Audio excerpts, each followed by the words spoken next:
This morning, we are so grateful to have Reverend Dr. Carmela Javellana-Hirano be our presenter this morning to focus on this idea of mental health and wellness and how does the Shin Buddhist teachings help us along our journey of life. This past 19 months or so since the pandemic began, we have faced incredible challenges, and mental health and wellness has been a growing concern, right? Recent statistics show and indicate that depression and anxiety in America nationwide has increased by about 30%. And so, we wanted to be able to offer this seminar, this timely seminar, focusing on the area of mental health and wellness and how the Shin Buddhist teachings can help us. And so, Reverend Dr. Hirano is an integrative psychiatrist in clinical practice for 37 years. She maintains a full-time private practice in Salt Lake City, Utah. After she met her husband, the Reverend Jerry Hirano, a minister of the Salt Lake, Ogden, Honeyville, and Idaho, Oregon Buddhist Temples, and he's also the current director of the Center for Buddhist Education of the Buddhist Churches of America. She has been one of his minister's assistants and received Tokudo from the Jodo Shinshu Hongwanji-ha in Japan in 2014, and she received a Kyoshi certificate from the Institute of Buddhist Studies in 2018. Although born and raised Catholic in the Philippines, her hunger for spiritual, psychological, and biological healing approaches for mental illness led her to Buddhism, first in Zen, then to Jodo Shinshu. Now the Nembutsu teachings have become the backbone and the guiding light, not just in her medical practice, but also in her personal life. So without further ado, I'd like to introduce and to welcome Reverend Dr. Hirano to offer her seminar this morning. Thank you. Thank you so much. Mahalo and aloha. I hope you can hear and see me okay. I have to apologize. I don't have my upper teeth because I just had dental surgery 2 months ago. And if you are, not okay with that, I can put on my mask. Shall I do that? No? No need to. Okay, good. All right. Sono mama, right? Mm-hmm. Please join me in Gasho. Namo Amida Butsu. Namo Amida Butsu. Namo Amida Butsu. Again, thank you so much for having me. It's really quite a humbling experience to be speaking in front of you because I have no idea what's going to come out of my mouth. But anyway, that's part of the trust process, right? We're just going to go with it. And the topic for today is resilience and walking the path of Nembutsu as a way of being more resilient in these difficult times. Sensei Blaine, thank you so much for helping me with my slide deck. I'm not very technology savvy in this way. So I just want to tell you a little bit about this particular slide. It's the White Path of the Two Rivers. And I hope you're all familiar with this parable photo or picture. This is from Zhen Tao. The parable of the white path basically represents our journey from Shakyamuni's land of sorrow and fear to Amida's pure land of bliss. But in order to get there, we have to walk this very narrow path between the river of fire, anger, and the river of water, or greed. And if we stay on that shore, we might get eaten by by beasts and killed by bandits. And so at some point we reach ourselves on this point of three deaths, we call it, just before we see the white path, and we must make a decision about what we want to do.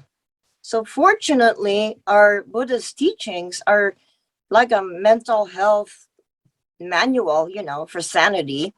It's chock full of information about how to get through the difficulties in life, but particularly the Nembutsu, which is very unique, I think, in my opinion, from other ways of seeing our existence, even from other Buddhist schools, in the sense that this is the easy path.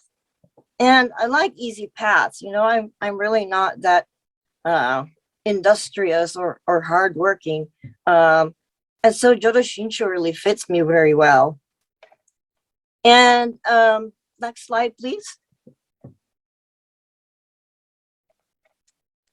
Okay, so the Buddha Dharma is an amazing treasury of the Buddha's teachings, and basically how we can embrace our insanity without going totally nuts. And in the Dhammapada, one of the entries there is about mind, which really resonates with me, because that's pretty much what we do here all day in my office, is we kind of explore the mind and we play with the mind and we figure out what the mind is and what it's doing. And according to the Dhammapada, mind precedes all mental states. Mind is their chief. They're all mind wrought. If with an impure mind a person speaks or acts, suffering follows him like the wheel that follows the foot of the ox. Mind precedes all mental states. Mind is their chief. They're all mind wrought. If with a pure mind a person speaks or acts, happiness follows him like his never departing shadow. So invariably, when somebody new shows up in my office, they always have the same existential question. How can I be happy with my misery? Well, that's really quite a journey of exploration and confrontation of our ego selves, our self-attachment. And also during this process, I get to sneak in, you know, some of these Buddhist teachings without them knowing, like the Four Noble Truths and the Three Marks of Existence, the Six Paramitas, Six Realms of Existence, and so on, which are really all about discussions about sanity and insanity. So it's very convenient to have that inform me, well, mostly in the back of my head, while we are going through this process of finding out what makes them so insane. Next slide, please. So I tried to look for the definition of resilience, and this is what I came up with: adaptation, right? It's adapting to every new situation that comes up without falling apart. It's flexibility and tenacity, which makes me think of the bamboo, right? It bends with the wind, but it doesn't get uprooted or broken like some of the other trees that we've seen. But in my personal experience working with these people, a lot of it really has to do with perspective, you know, the view that we take about our own suffering and what we could do with that. Next slide, please. So this is a really, deep quote for me that really resonated with me. It's from Sharon Salzberg. And she says, resilience is based on compassion for ourselves, as well as compassion for others. And the reason that it resonates with me is because it makes me think about Amida Buddha. And if we're not for that great compassion, we would all be worse off. Next slide, please.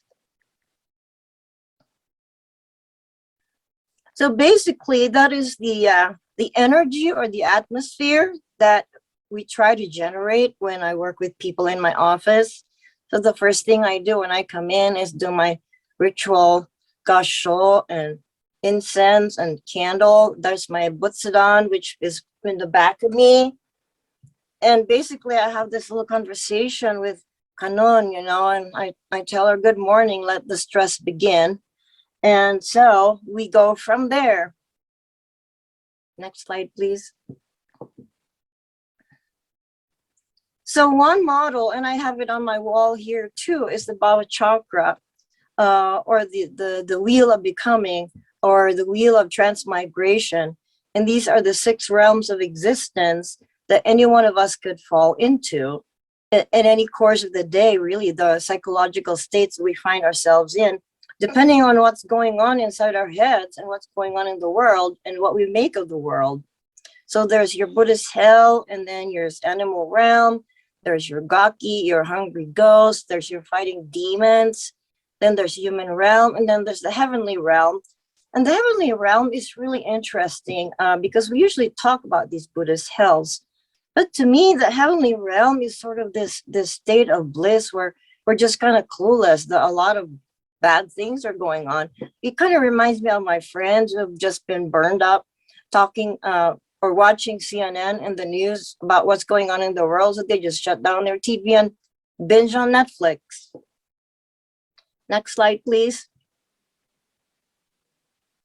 So from a Jodo Shinshu perspective, one of the things that I've noticed in my practice is this paradigm shift for me, because in my training in med school, we are taught to be, quote, healers, or how should we say, heroes, or whatever it is. Like we have some kind of superpower or something to help people. And that's really changed for me when I started studying Buddhism.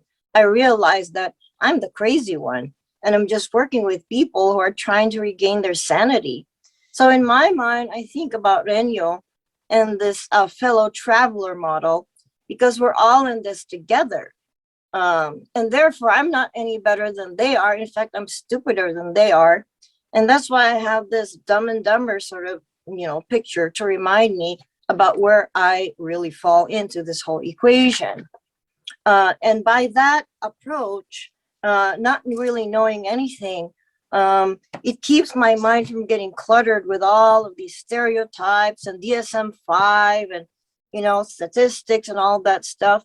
And I just get to hear what this person who came to my office, a stranger basically, who had the guts to see a psychiatrist, and you know how hard that is, right? It's like going into the cave of the dragon, so that they can find some way of getting out of their misery, of their predicament, and find some peace. That's ultimately what a lot of them are looking for, is this sense of inner peace.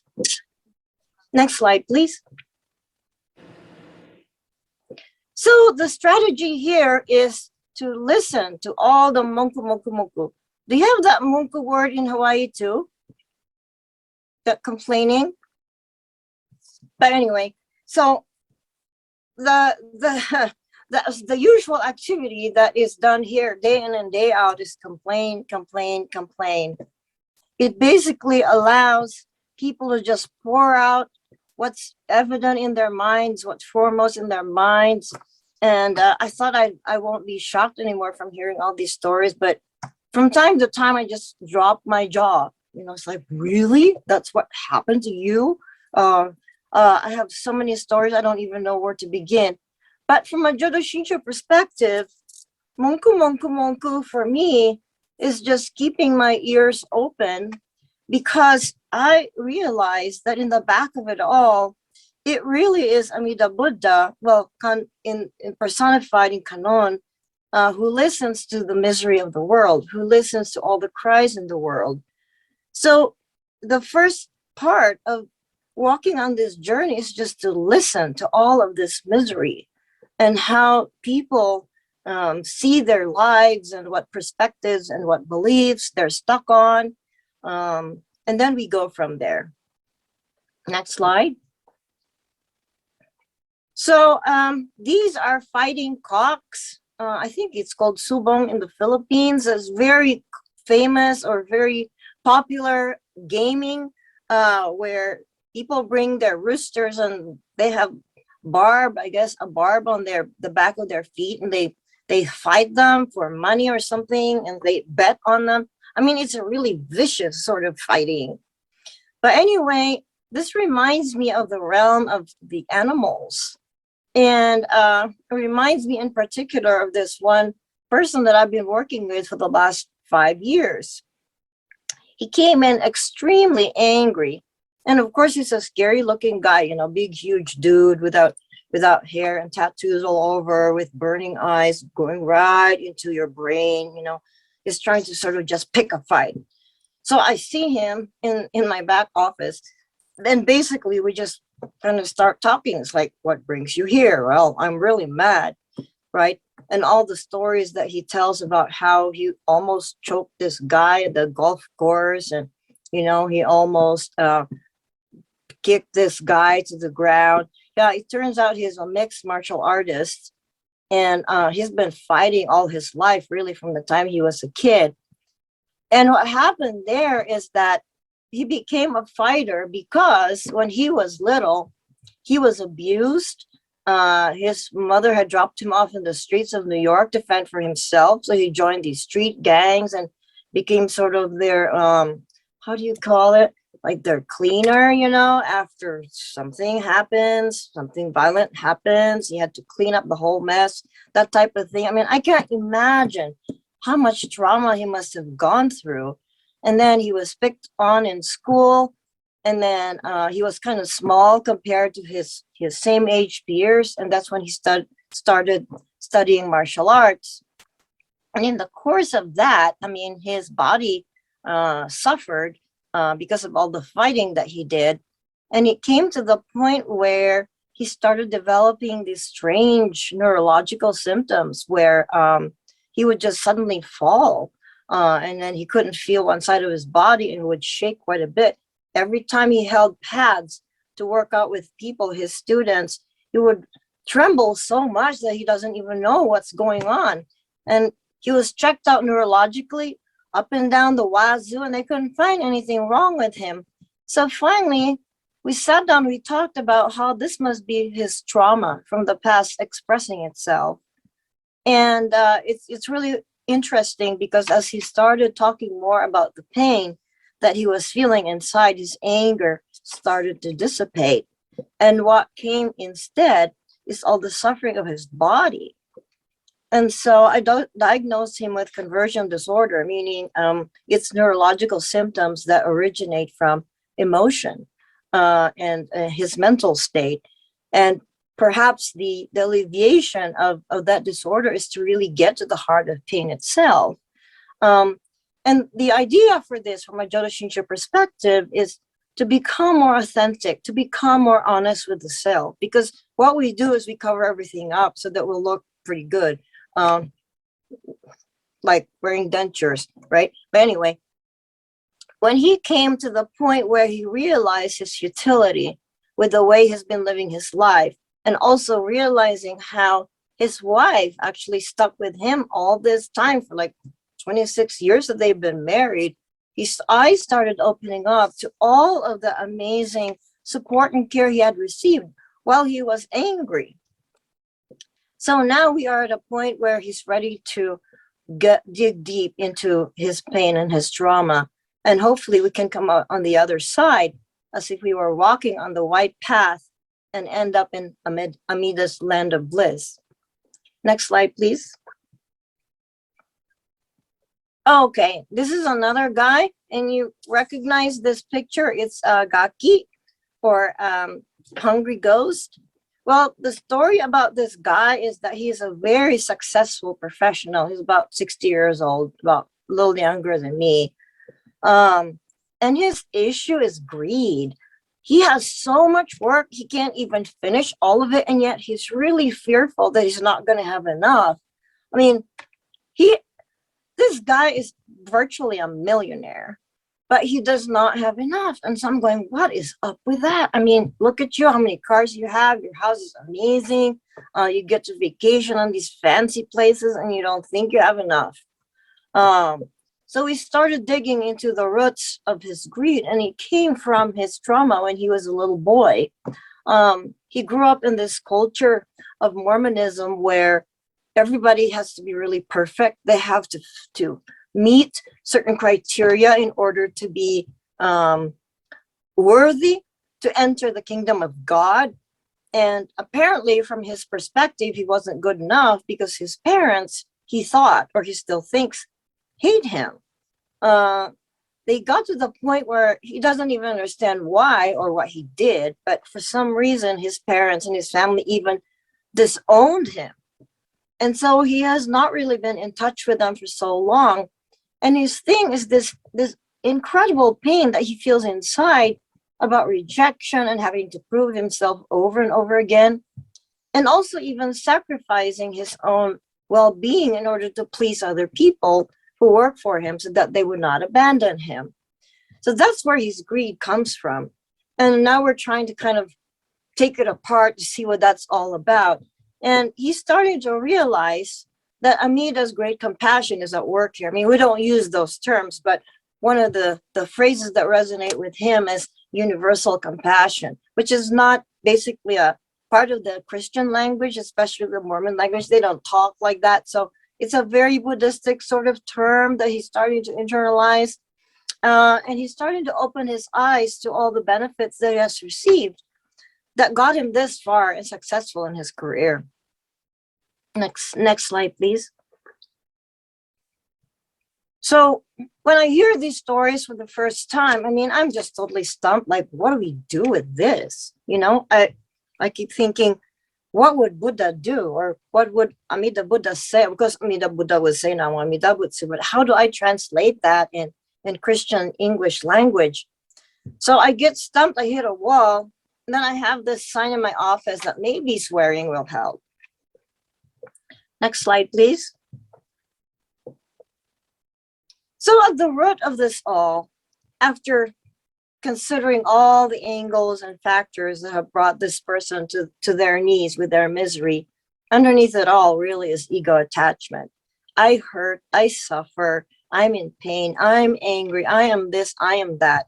So this attachment to the self called I becomes a burden, it becomes a prison, it becomes a shackle that keeps people intimately connected with their pain and their emotions.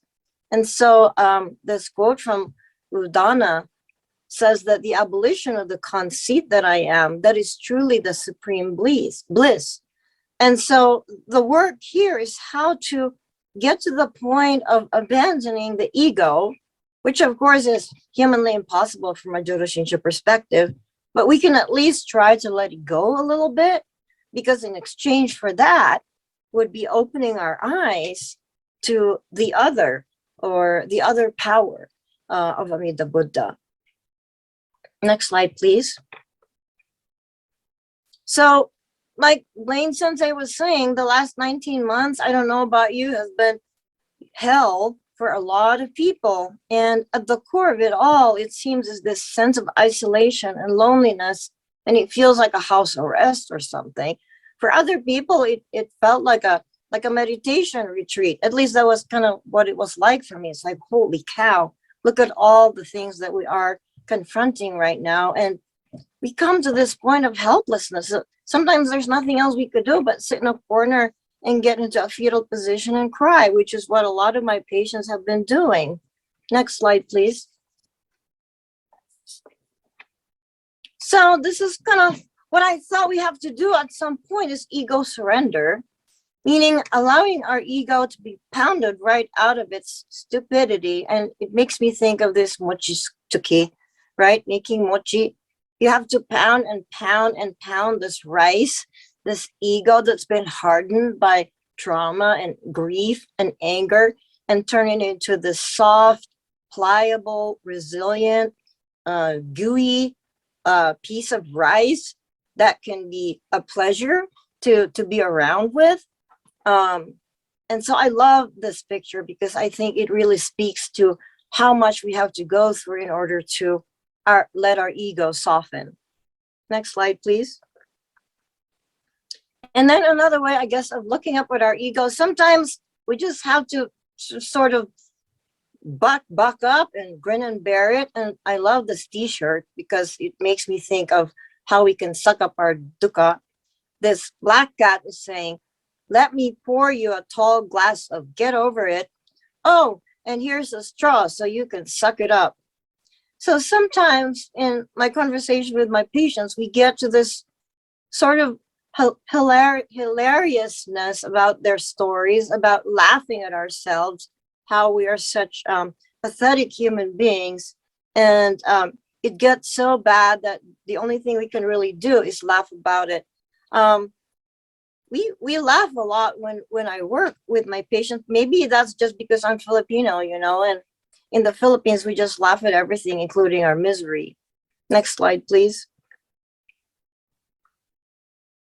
So from Shinran's writings, collected works of Shinran, this is a quote from Shantao that he translated. And in my mind, Namo means ego surrender. I take refuge. And so he says, concerning the universal vow, it is set forth the largest sutra. The attainment of birth of all foolish beings, whether good or evil, is always without exception by being carried by the karmic power of Amida Buddha's great vow and accepting it as the decisive cause of birth in the Pure Land. And this really resonates with me, especially the phrase to be carried by, because it means to mount, to surpass, to board, to become master, or to cover. And for me, it goes a little bit further than that. To be carried by, for me, means that I and every human being in a predicament of some sort are being rescued by the great compassion of Amida Buddha. So it's fairly easy to just allow ourselves to be taken care of by the compassion that's all around us. Next slide, please. So then this makes me think of Mottainai. And the first time I heard this word was when I started going to the Salt Lake Buddhist Temple. This was around 2005. And people were talking about Mottainai. It's like, what does that mean? And they told me, oh, it's a waste. If you don't finish your food, it's wasteful. And then it makes me think of my dad, because when we have dinner and I would eat my food, sometimes I would leave a few grains of rice on my plate. And then he would tell me, each grain of rice is equivalent to 7 years of purgatory. So you better finish everything that's on your plate. So that's kind of my understanding of Mottainai. And then was really interesting. In like 2010, Jerry and I went to Japan, to Kyoto, and actually had dinner with the Gomonshu. It's like, holy moly, this is like we're gonna be having dinner with a superstar. But anyway, I was clueless at the time. We were representing the overseas district. I suppose that's how they see it in Kyoto. When you're not from Japan, it's your overseas people. But anyway, I guess they had a reception for us. And I happened to be seated at the Gomonshu's table. Because I was clueless, as soon as we sat down, I just started rattling off my mouth, right? And I looked at my glass and I go, oh, some people say when it's half full, that means you're optimist. And when it's half empty, you're a pessimist. And then I said, one thing I learned about Jodo Shinshu is that this is not just half full or half empty. It's more than enough. And the reason for that is because I can't drink this all. And so I waste it. And I learned really about this other more deeper and more intimate translation of Mottainai from one of our female ministers here, Patty Usuki Sensei. And she explained it to me. She said that we have so much compassion that is given to us that we cannot possibly exhaust all of it. So we waste it. So in my mind, I guess you can have too much stress or you can have too much resources, depending on your attitude or perspective. And of course, if we think we have too much stress, to me, that means this is a great opportunity to be humbled by all this stress, because we cannot possibly cope with all of it. Or if it's more than enough grace and compassion, then the natural reaction to that would be gratitude. It's like, oh, thank goodness I got through that for some reason, even though I didn't know what I was doing. Next slide, please. So this is a quote from Helen Keller, which I really like, about infinite wisdom and compassion of Amida. And she said, although the world is full of suffering, it is also full of the overcoming of it.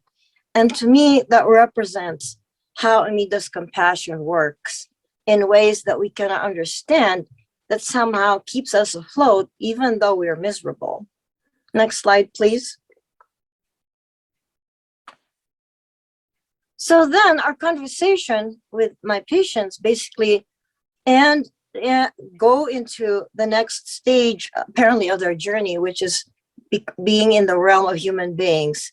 And I don't know if you recognize this slide, but this is Waikiki Beach, people watching the sunset. And I love this picture. I love sunsets.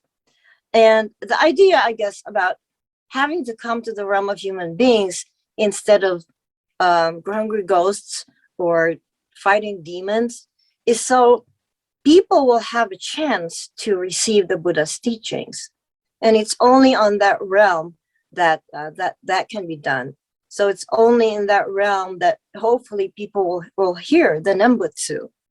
Next slide, please. And also in that realm is Jinan. I like this word Jinan, which to me reminds me of the naturalness of things, just the way things flow. That these are not extraordinary circumstances. This is basically what happens when human beings goof up, or just because this is the way the universe works. In other words, lotus can only grow in the mud.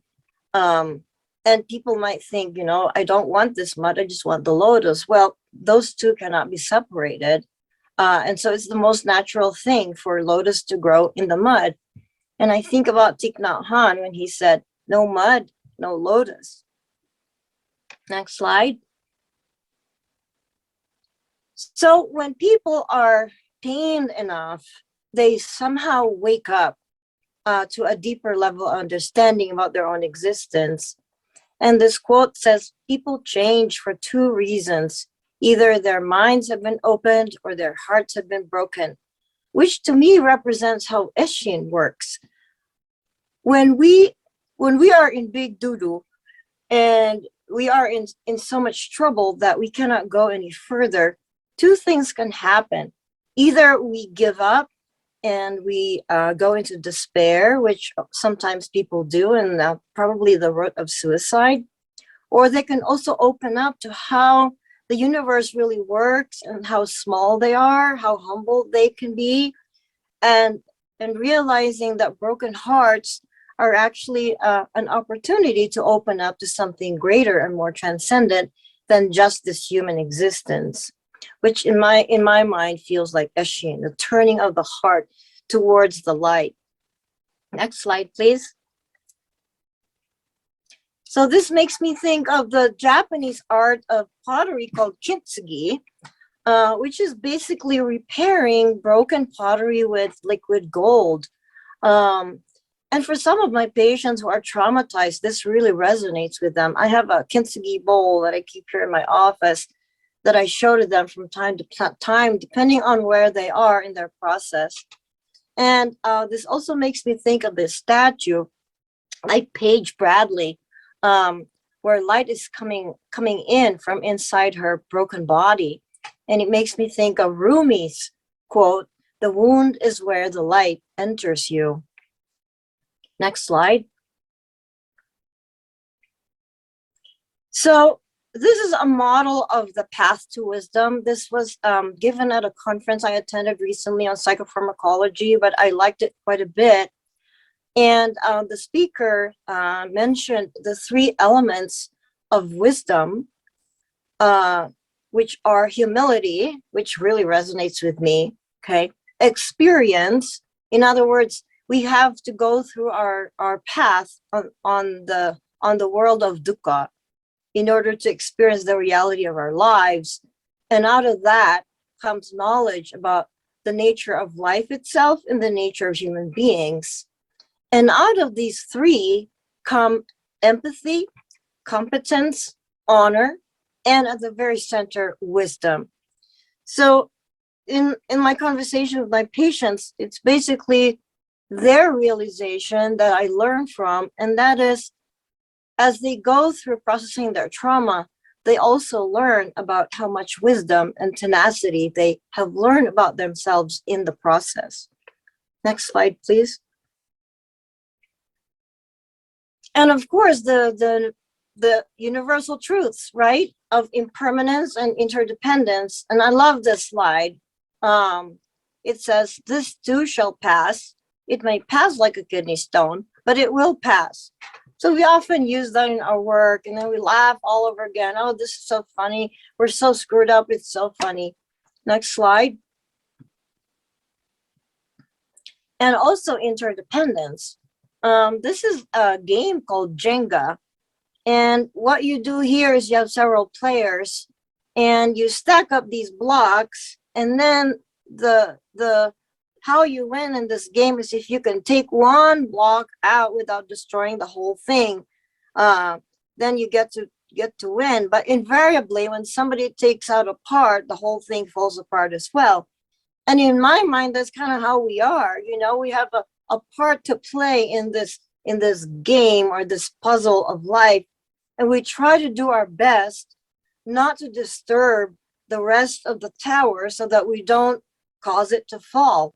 But the fact is, we cause it to fall because we are all interdependent on one another, in the sense that we cannot build this tower alone. We need others to build this tower.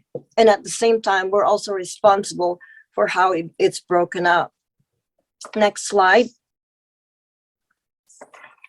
And I love this Kiho Itai, this Jodo Shinshu teaching of Kiho Itai. And I downloaded this, I screenshot this answer that I gave somebody. We were talking about misery or whatever, and people were all complaining, monku, monku, monku. And so I felt like I had to share something that I learned from my patients. And so I put it on Facebook and I said, the world of pain and chaos necessitates the practice of warmth and kindness. Without suffering, does kindness truly have a purpose? They then too are interdependent and ultimately inseparable, meaning that Bombu, the suffering Bombu human being, really cannot be separated from Amida Buddha. We are joined and one and the same in the Nembutsu, Namo Amida Butsu.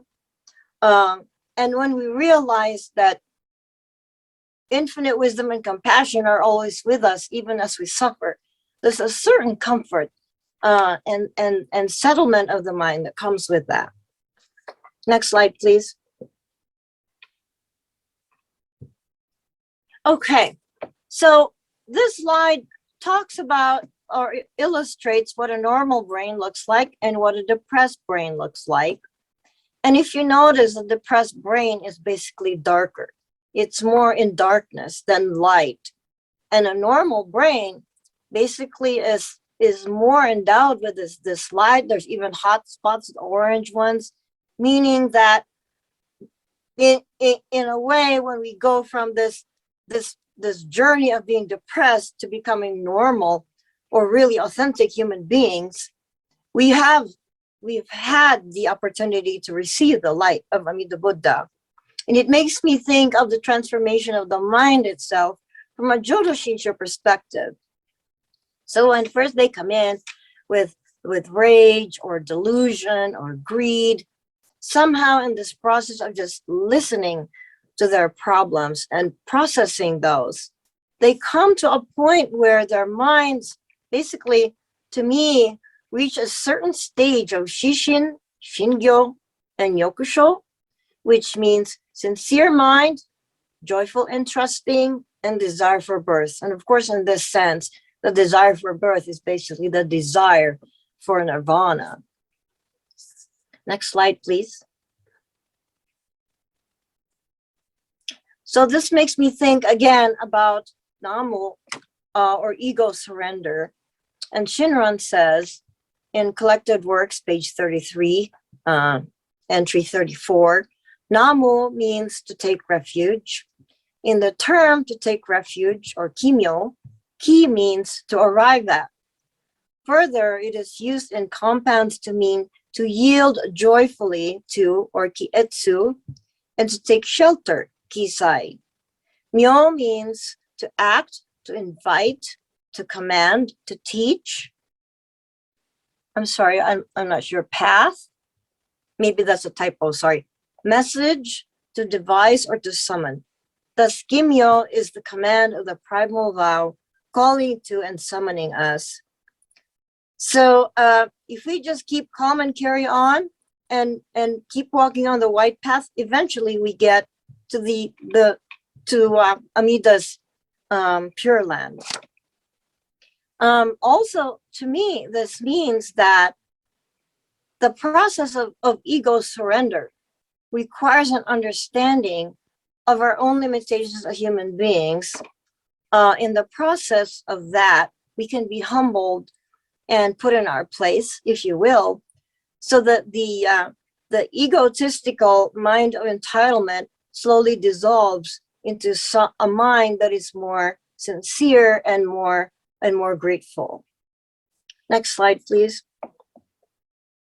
So again, we come to this Shantao representation of our path from the path of from the land of fear, or Saha, the land of Shakyamuni Buddha, going towards the land of Amida Buddha. And I guess in Japanese Buddhist, we call it Niga Byakudo, right? The two rivers and the white path. And I remember having a patient who was suffering so much from a lot of chronic pain, he could barely walk. And he was complaining about his family, and he was worried about his daughter. I mean, he was sort of a mass of anger, resentment, and also fear. And I told him about this white path, and it seemed like it really resonated with him because he's kept it alive in his mind for the last 2 or 3 years now. And it seems like it's really gotten him through some very difficult times in his life, including the death of his father, who he's very attached to. And his understanding of the white path is to basically keep his mind focused on the work of compassion and kindness in his life that he constantly receives from on a day-to-day basis. Next slide, please. This is a piece of jewelry that I ordered from the internet, because that's what we do, right? We don't go to shops anymore, so I just do a lot of shopping on the internet. But this one was personalized, so I get to put exactly what words I want to put in there. And this is supposed to be personalization for people's names, right? Like your daughters or your grandchildren or whatever. But for me, this was a great opportunity to have it personalized to this journey that we've been talking about, that I call my Nembutsu jewelry. I have to wear it sometimes because I forget that I'm also there. But anyway, how this process evolves is we start with this pause, right? So when we're hit with an earthquake or rain, or we know somebody who's just died, I mean, it shocks us to the point of freeze, which is like a crisis response. So it's a great opportunity to pause and ponder about what is going on.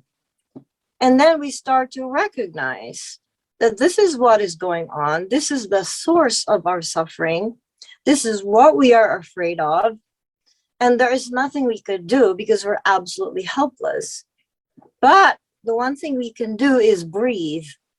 And by breathing, I mean, we acknowledge that we are alive, because only live people can breathe. So we recognize that we are alive for some miraculous reason. We have been preserved or protected from such a disaster that we're still here. And then we recognize that this life is so limited and so precious that we have to surrender our pride, our ego, our self-importance, and surrender it to the Nembutsu. Next slide, please. And so we get to the point of settlement of the mind, Anjin. And this is Pooh and Piglet walking together. And Piglet is going, "Are we there yet, Pooh?"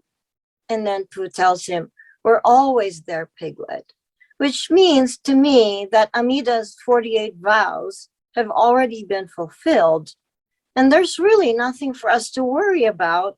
Whether we're freaked out or not, we can still feel the sense of peace and reassurance that we're all going to be okay.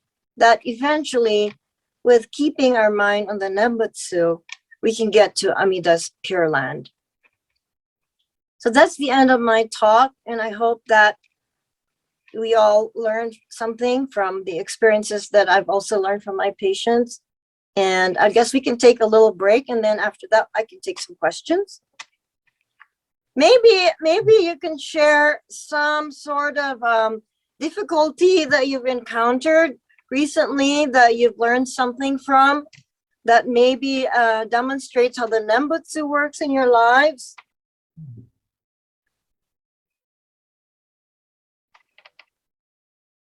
And like I said, if you don't know what to say, you can always swear. I guess, Carmela, in your work,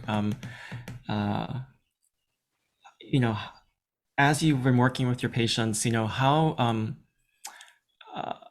when you talk about this idea of a transformation, right, of the heart and mind of an individual, right, in the process, right, in the journey of self-reflection, in the journey of being able to see oneself, right, in the light of wisdom and compassion, right, what is it, how, and I guess in a tangible way, like a practical way, how do people, you know, come to that realization, right, through that work or through that, you know, do you have any like ways that people, you know, can better be more self-reflective, right, in that Yeah, thank you for that question. That's a very good question, because to me that's a very mysterious process.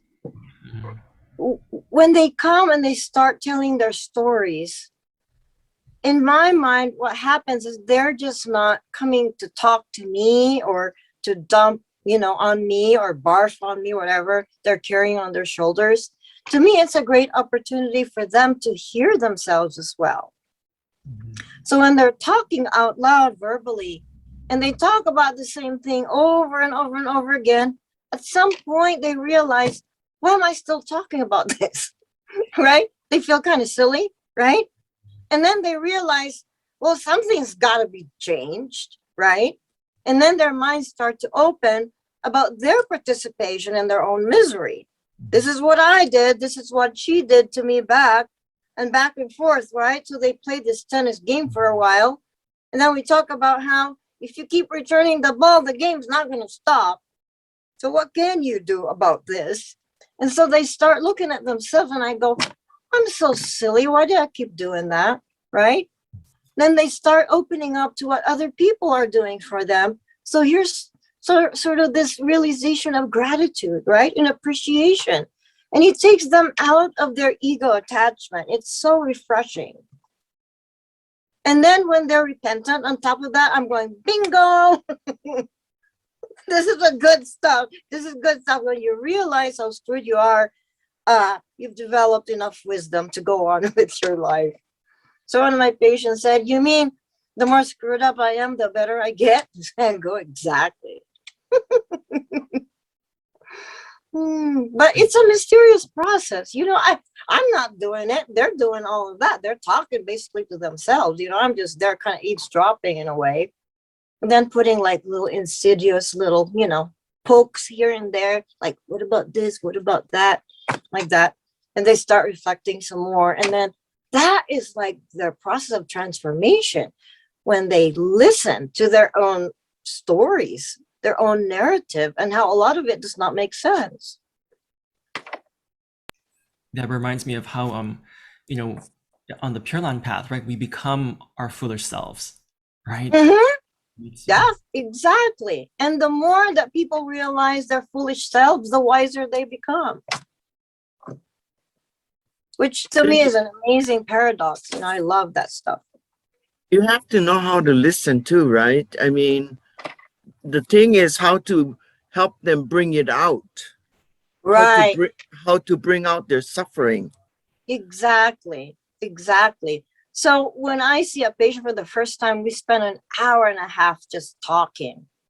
Like, what brings you here, right? Right. What's been happening to you? What is it that you're upset about? And that's really all enough to just give them permission to just unload. Just try to help them open up and bring out the problem. Yes, yes. People, I think, have a sense of healing already and a relief when they're being listened to. Because when they're being listened to, they feel like they're recognized as opposed to being invisible or insignificant. And I think each one of us wants to be important or significant in some way. Otherwise, we might not even be aware that we're alive, right? So when we are seen and heard by other people, there is something comforting about that.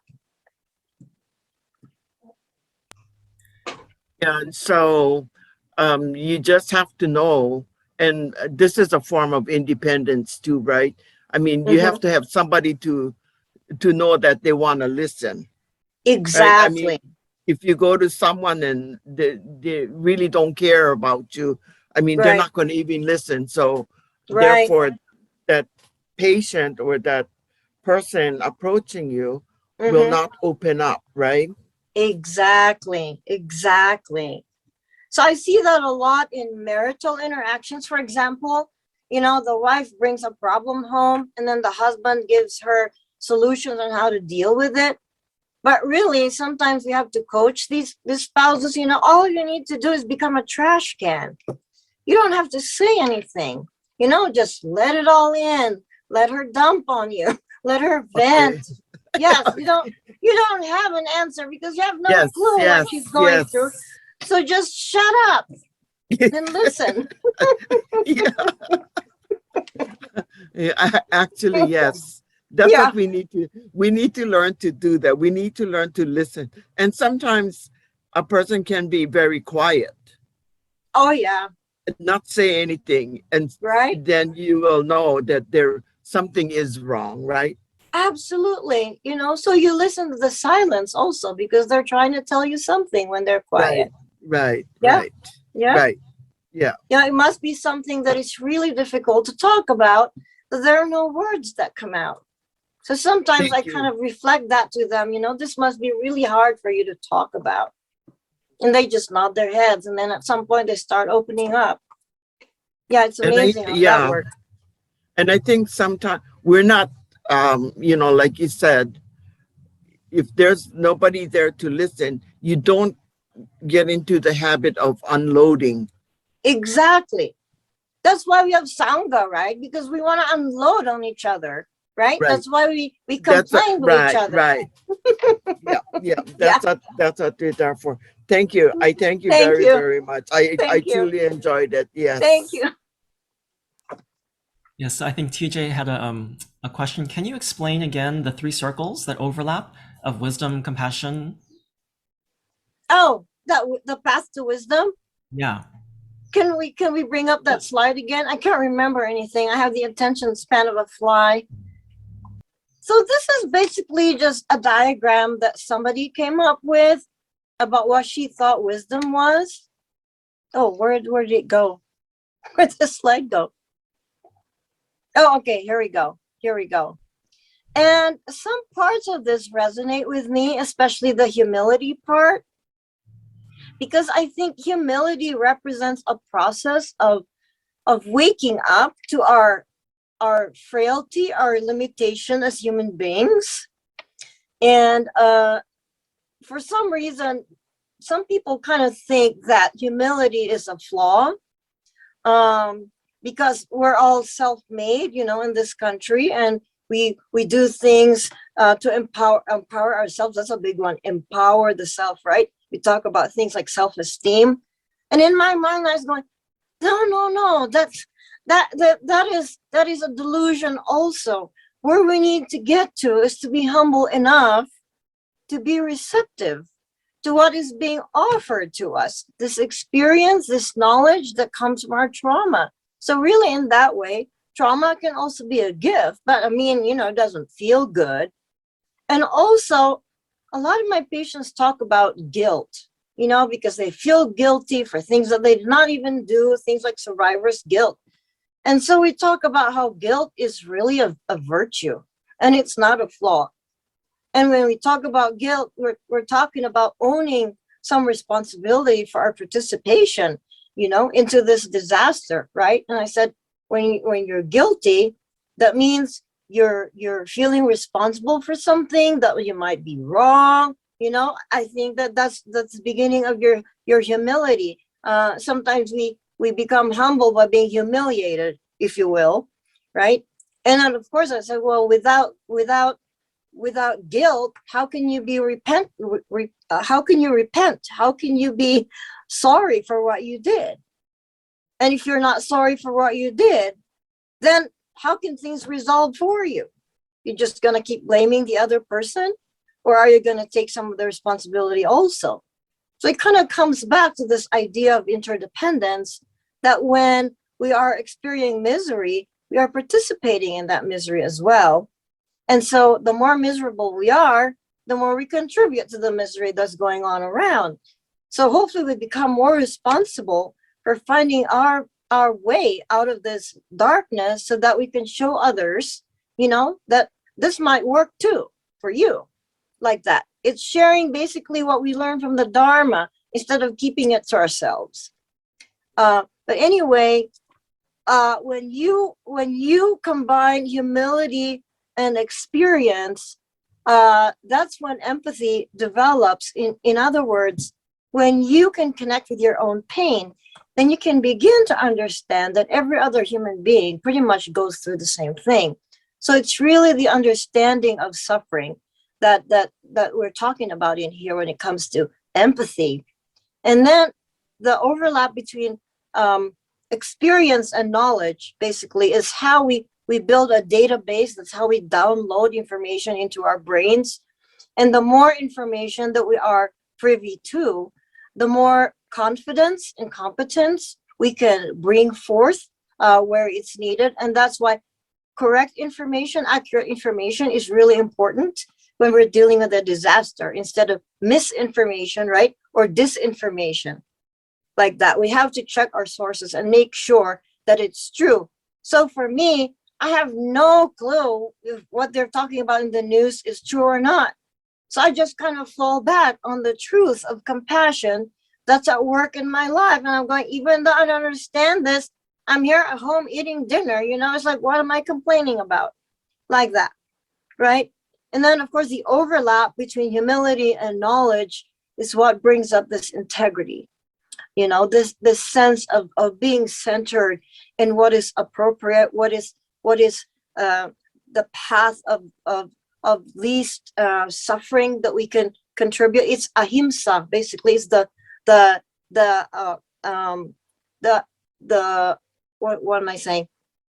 It's the practice of restraining ourselves from creating more pain and suffering for everybody. And so at the heart of it all is where wisdom resides. I hope that answers the question. Great, thank you. Another question was in your discussion of the ego and its hold on humans, really reverberates. Someone said that she mentally tries to be grateful and gladly does her work and her volunteer, but sometimes it feels so superficial. Mm-hmm. Do you have any thoughts on about that? There is nothing wrong with superficial. That's what we do. Sometimes we just can't get into it. But what makes the volunteer work significant is just by the action of doing it. It may not sync with us right away because, we're bamboo, right? Sometimes it makes sense, sometimes it doesn't.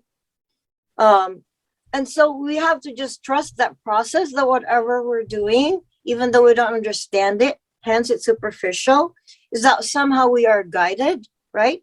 By great compassion itself. So we just keep doing what we're doing. It's kind of like Shinran talking in, right?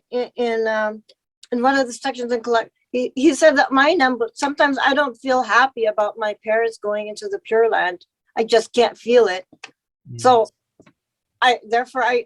I really am not looking forward to dying myself, right? So he's basically saying that his understanding of the Nembutsus from time to time kind of just goes on a superficial level, but that's okay because we're human beings, right? And we do that.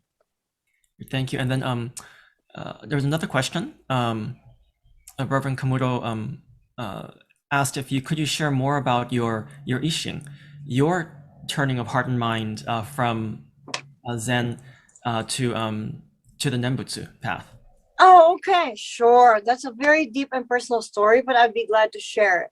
Okay, so when I came into this country, I was 26 years old. I was married, right? And then fairly after that, I had a baby. And during this time, I was doing my residency at Ohio State. So I was working like 14 hours a day, 16 hours a day. Basically, I was in this spiritual limbo, okay? I was just going, just putting one foot in front of the other. So essentially, I was in this darkness, if you will, of what's going on. I had no clue about spirituality and things like that. I wasn't practicing Catholic anymore. And the reason for that is because I suck at it. I don't make a good Catholic. I don't follow rules very well. And then my mother died. And I'm going, wait, she cannot die. She's all the way back in the Philippines, right? And then my brothers and sisters would call me and she was dying. She was in the hospital bed and it totally freaked me out.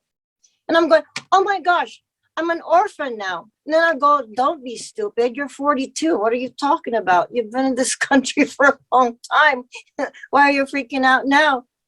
So I start reflecting on that crisis, right? Because it's different when your mother dies, right? It's like you're uprooted from your roots. You don't belong anywhere.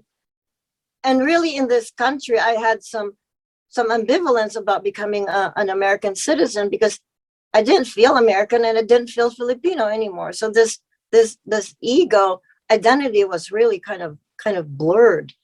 So when my mother died, it put me in such an emotional crisis that I likened to being in a very, very dark place with no light at all.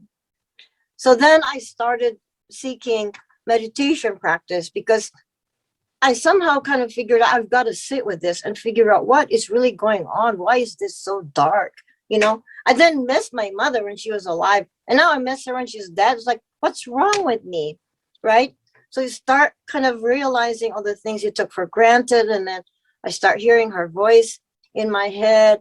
And I even have this, I'm going to get it, okay? I even have this sign that says, sometimes when I open my mouth, my mother comes out, meaning that she's very much alive.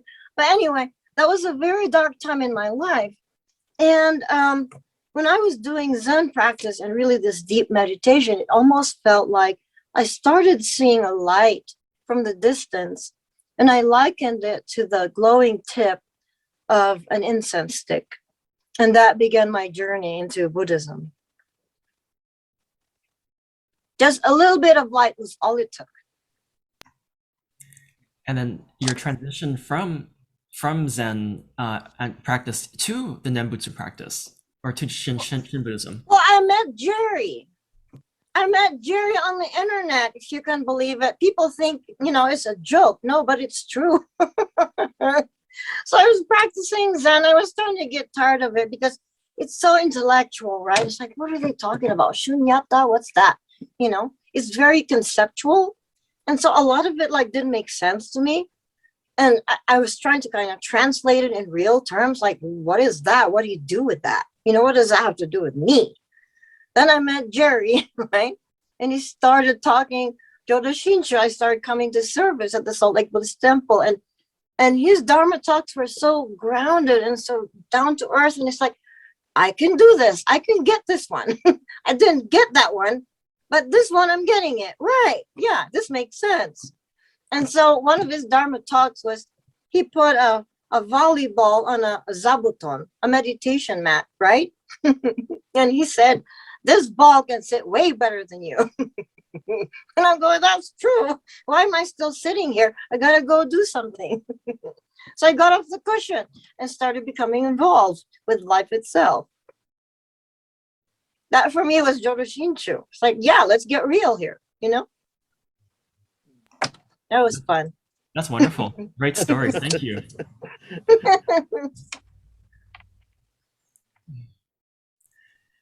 So, I want to ask you, in these past, 19 months of the pandemic, what has brought you, what has enabled you to be resilient? What in your practice, in your Shin path, in your daily practice, or just in your daily life, how have you cultivated resilience? Well, for one thing, I stopped shopping at TJ Maxx. Because that would be sort of my routine. On Saturday, I go there and browse and see, oh, I like this, I like that. So then it's kind of like going into this self-retreat, if you will, a self-imposed retreat, right? So to me, that's kind of what the isolation was all about. The lockdown was, oh boy, I get to spend time with my mind. Let's see what's going on there. And I saw all this stupid stuff that lives there. It's like, what's going on? So I started kind of working on it. It's like, I don't need this. I don't need that. Why am I doing that? I started seeing all the silly things I was doing. And I'm going, I just need to focus on what I know how to do. Because I suck at doing that one. I tried cooking. I sucked at cooking, right? You experiment with these hobbies, right? And I started gardening. I kind of did part of it. It's like, oh, I'm not very good at this either. So I always keep coming back to this place where I'm feeling really comfortable. I call it the Buddha's playground. And that is working with people, right? And hearing their stories. I feel like I'm eavesdropping all the time. It's like, you did what kind of thing? It's fascinating because every story is new. It's like beginner's mind all over again, right? So what they tell me, really for me, really resonates. I tell them, you know what, I'm learning a lot from you. So thank you for coming.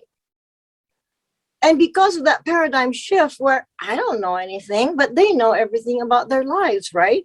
So let's talk about it and share with me what your wisdom tells you about what you need to do with your life.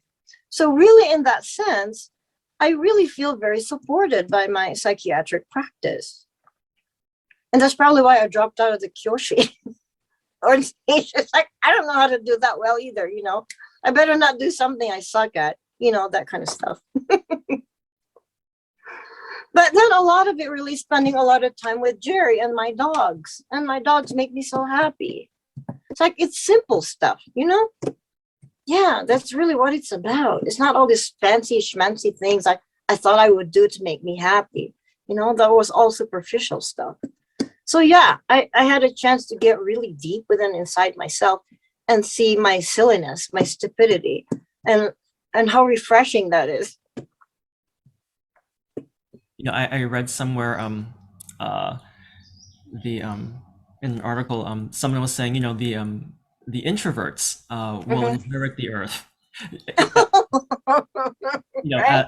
Through this pandemic, right? That they have been able to, adapt more easily to, right, being in isolation, to being more, with themselves, right? But I think some people, right, have a hard time, right, being with themselves, right? Hard time being alone, but there's a difference, right, between being solitary, but also versus being alone, right? That there's a difference between these things, right? So, But for me, where Jodo Shinshu really made a difference is that I used to freak myself out when I would sit in meditation in Zen because I would see all the evil stuff going on in there, right? But for me, Jodo Shinshu like really switched that around because when I see my inner stupidity, I'm not scared anymore. How can you be scared with somebody stupid, right? To me, it's just funny. So in that way, I found my inner introvert because I've always been an extrovert. It's like, this is kind of cool. Actually, I don't have to talk to anybody except when I work. Yeah. But yeah, connecting with that stupid, foolish being, is pathetic, right? It's pathetic. It's tragic. And then it kind of opens up this empathy for other people who are kind of wondering blindly about what to do with themselves, right? So there's a resonance there for me, which makes my work even more enjoyable. Yeah. Right, and then a lot of our healing and a lot of our wellness, right, begins with having empathy for ourselves or compassion for ourselves. Absolutely. I'll tell you, the worst ones for self-care are healthcare professionals. I have like several doctors and nurses in my practice, and they suck at self-care. It's like, what's up with that? You think you're a superhuman being? What are you? You know, you need sleep too. What's up with that? You wouldn't treat your dog like that. Why would you treat yourself like that? Yeah. So they're working on it.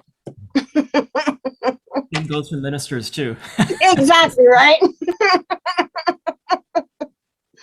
Absolutely. To me, resting is an essential part of our survival, right? Because to me, resting kind of makes me think of Ikebana, you know? I mean, okay, let me explain what the connection is. In Ikebana, I suppose, when you arrange these flowers, you don't just arrange the stems based on their relationship with each other, but you actually look at the empty spaces between the stems. So for me, rest is like that empty space, you know, that spaciousness where we don't have to concentrate on anything. You're just gonna let your mind free and you just entrust yourself in the Nembutsu and relax, take a nap, right? It's so easy. And the guilt comes and I go, guilt is a virtue. What are you worried about? It's okay to feel guilty, right? Like that. But resting and self-care are absolutely necessary. Otherwise, if we're constantly stressed and burned out, then what good are we? Right? I think Jack Kornfield said that if your compassion doesn't include yourself, your compassion is incomplete. There you go. I just want to thank her very much for sharing. Well, thank you for having me. The very positive. For me, it was a very positive session. Yes, thank you. Oh, good, good, good. Right? That's the whole idea, right? We're not here to be more miserable. Right. Yeah. Yeah. There. Thank you for the empty space. Oh, you're welcome.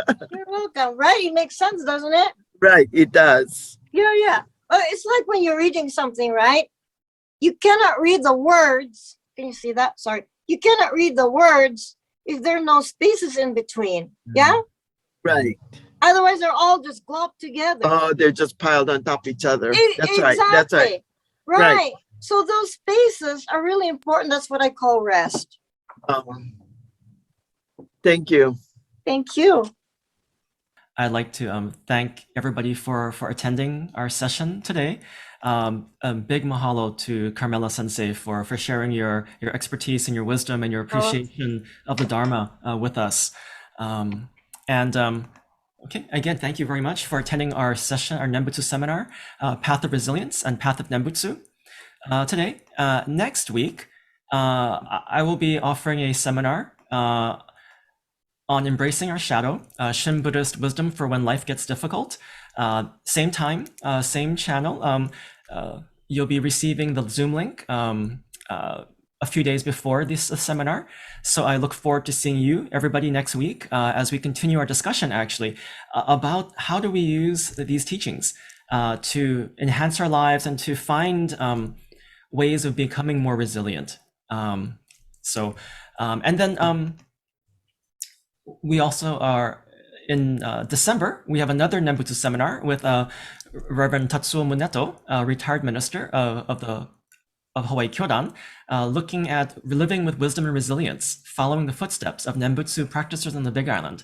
He will be sharing from his book, that he worked on, sharing the stories of Nembutsu practitioners in the Kona area of the Big Island, and their deep appreciation for the Nembutsu path and how it brought them joy and comfort in their lives. And so again, we will thank you very much for attending. We will be sending you a questionnaire via email, so please fill it out. It helps us with our programming to continue offering these types of seminars and workshops to enhance and to enrich all of our Dharma learning. Thank you so much. Mahalo. So again, thank you everybody.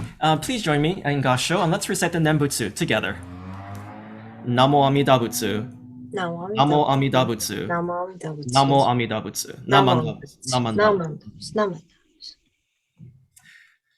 Again, mahalo. Aloha. Take care. Thank you so much. Bye-bye.